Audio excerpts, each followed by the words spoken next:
Welcome back to Cocina Y Soy. Today we're doing something a little different. Many have messaged me and asked me about what I use in the kitchen.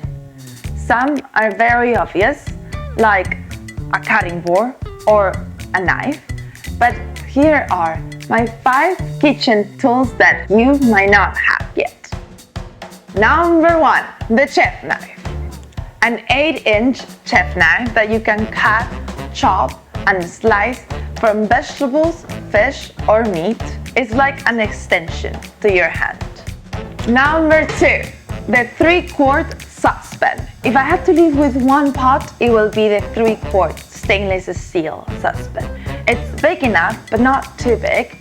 It's versatile to make soups, pasta, and stews, and so much more. Stainless steel keeps the heat even through the entire pot.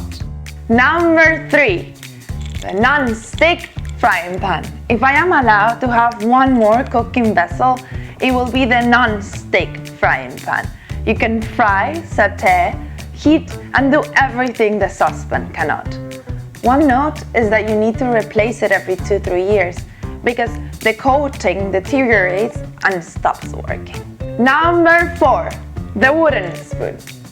A wooden spoon allows you to cook without damaging the non-stick coating and lengthens the life of Teflon-coated pots and pans. Number 5, the cooking chopsticks. Cooking chopsticks is a very versatile tool that gives you the precision that the spoon cannot. And once you master, you can even pick up 1 grain of rice.